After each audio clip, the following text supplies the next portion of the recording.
Bonjour à tous, bienvenue sur Amicom TV. Nous sommes au salon de Gastronomia, donc c'est le salon des professionnels de l'hôtellerie, de la restauration, l'édition 2010. Donc c'est pour nous l'occasion d'aller trouver des intervenants qui peuvent vous apporter toujours des petits conseils ou éclairer vos lanternes si vous vous lancez tout à coup, pourquoi pas justement dans l'hôtellerie ou la restauration. Alors j'ai un petit soleil du Valais aujourd'hui en la présence de Patrick Béraud.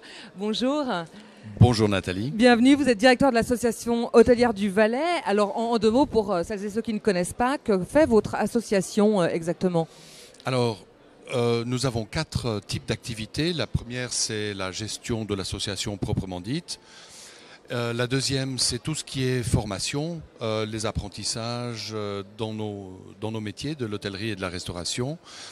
Et la formation continue, et on a mis sur pied avec nos collègues de GastroValais, un des meilleurs produits de formation continue qui existe, qui s'appelle Ritzy, avec un site internet, et on fait du e-learning, ce qu'on appelle, on est dans le vent.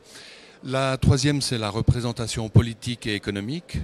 C'est faire partie de plein de sociétés, de plein d'associations et de représenter les hôteliers finalement auprès des autorités cantonales et communales. Et puis la dernière, qui n'est pas la moins importante, c'est un centre de compétences qu'on met à disposition de nos membres sur notre site internet où ils ont, un petit peu comme fait Remicom, plein de conseils avisés et de trucs et d'astuces. Alors justement, on parle d'Internet. Donc les hôtels ont leur site, sont supposés en tout cas avoir leur site. Est-ce que vous sentez déjà que c'est très important d'avoir un site qui fonctionne, où on charge de la photo, de l'image? Est-ce que c'est indispensable à l'heure actuelle d'avoir un bon site? Je pense que c'est plus qu'indispensable. C'est absolument nécessaire parce qu'on se rend compte que les sites Internet ou les réservations par les sites Internet prennent chaque jour davantage d'importance.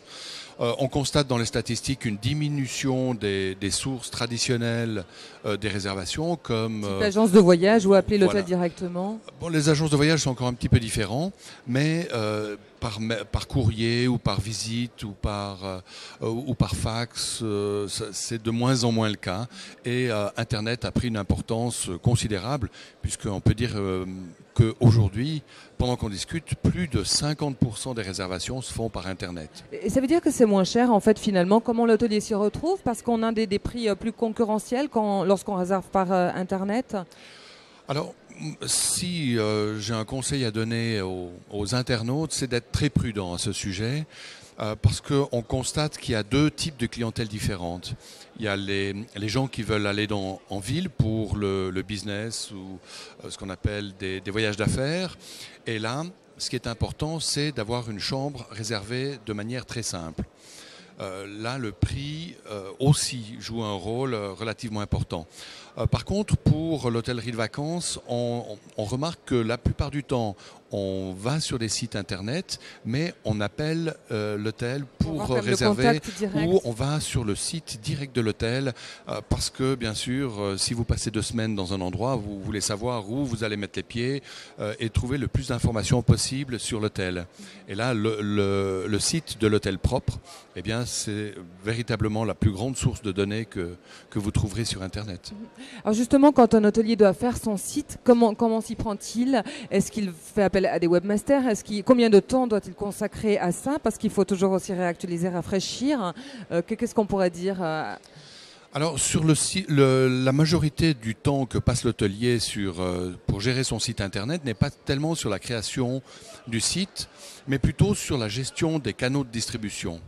Voilà, c'est-à-dire qu'il aura plusieurs canaux de distribution. La moyenne, en tout cas pour le Valais, est de 5 canaux différents. Donc il faut les mettre à jour, il faut ouvrir ces canaux, les fermer suivant l'occupation. Et ça prend du temps. 5 canaux de distribution, vous pouvez préciser? Alors, c'est 5 distributeurs différents qui vont louer les chambres. Un de ces canaux peut être l'Office du tourisme local, un autre peut-être Suisse Tourisme, et puis des grands sites comme Booking.com ou Hotels.com. Alors justement, voilà. Mais qui canalise toutes ces informations finalement? À la limite, la réceptionniste qui répond normalement au téléphone, qui prend les réservations, eh bien finalement, une personne va devoir, c'est vrai, donc l'hôtelier ou une personne qui l'a engagé va devoir, parce que c'est peut-être compliqué, si ça vient de 5 canaux, de savoir exactement quel sera le taux d'occupation dans l'hôtel et pas se tromper. Parce que est-ce qu'il y a beaucoup d'erreurs avec ce genre de réservation? Alors, ça dépend davantage de la technologie qui est utilisée par les sites que de la réceptionniste, en fin de compte, parce que tout est automatisé. Alors, vous avez des communications aller-retour, l'internaute fait une réservation, l'hôtel la reçoit et il confirme. Et puis vous avez ce qu'on appelle la technologie push qui est utilisée dans la plupart des sites comme Venere ou Expedia, où les informations sont poussées sur ces sites et l'internaute réserve auprès de ces sites. Mais il n'y a pas de retour d'information directe vers l'hôtel. Ce qui fait que ça peut poser quelques problèmes. Et tous les gens qui se retrouvent à la réception de l'hôtel sans réservation sont très souvent dans ce cas de figure.